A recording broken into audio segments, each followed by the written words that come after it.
Good morning from Wimbledon, where it's men's finals day. I'm a little bit excited here, and I hope Hutchins is too. Are you, Ross? I can't wait. What a day. I know, this is what it's all about really, and what a fortnight we've had. It's been incredible, you know, right here on the men's final, Sunday of Wimbledon, the end of the best tournament in the world, the greatest 2 weeks of my year, so it's so exciting. And what a tournament we've had, as you said. You know, it started off with a lot of people, seeds falling, top names losing, and almost thinking, wow, what's going to happen the rest of this tournament? But here we are, fantastic final ahead of us, beautiful day, can't wait to see what happens. We've had a lot of surprises, but at the end of the day, we've got the #1 seed and the #2 seed walking out on centre court today. How is this match going to be decided?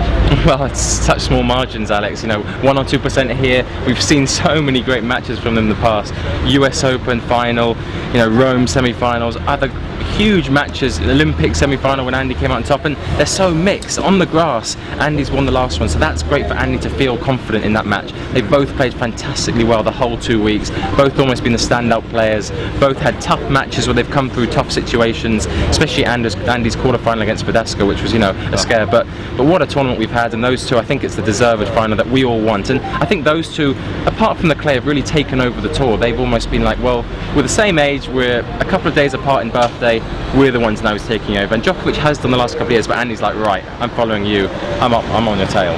So since the US Open final, Djokovic has won their last 3 meetings. Is that in either of their heads?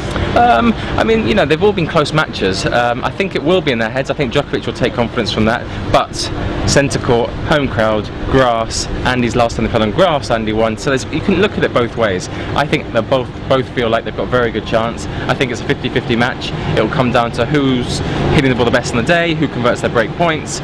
The tactics, they know each other so well. These guys are #1 and #2 in the world. There's no hidden secrets. It's not coming down to a forehand or a backhand. No, it's not. It's down to sort of who can play the bigger points better, who can serve the biggest when they're down, and who's going to hold their nerve when it comes to the latter stages of what I think could be a 4th or 5th set.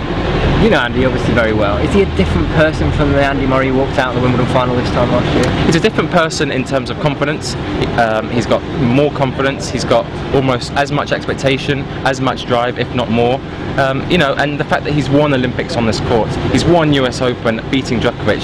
He's hugely confident. He knows that he's good enough to win a Grand Slam. He knows that he's good enough to stand above Federer and Djokovic on that podium. Yeah. So you know, it's a great feeling to have, and he has huge confidence.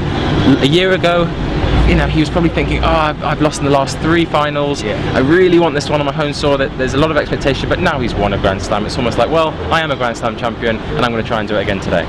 So I think I know the answer to this question, but who's going to win this match then? Andy Murray's winning this tournament. He's going to be our champion, and I can't wait to see him after the match, if he holds a trophy, and I believe he will. What's the one thing we've seen that's a bit different this year, the slipping? Yeah, people have fallen over, but it's not down to the courts in my view. It's down to almost clothes companies and shoe companies taking a little bit more risk with the pimples, players trying to take more risk with their movement. When you look at hard courts, when you see Djokovic and all these players sliding, doing the splits, hitting on the run, hitting on the slide, it's like an ice rink out there when people play on hard courts. So now they're trying to do it on grass courts. It will lead to falling over because it's so tough to do on a grass court, but also we haven't had to use the roof too much, but it's such a good addition. When there has been a bit of rain or a bit of darkness, we've had unbelievable tennis on the roof where it almost got exploded off with the noise. People about 2 miles away can hear them, and it's an incredible place, amazing arena, and once again such a successful 2 weeks. Thanks for tuning in for the last 2 weeks. We've enjoyed it. I hope you have too, and there's going to be a new Wimbledon champion at the end of today.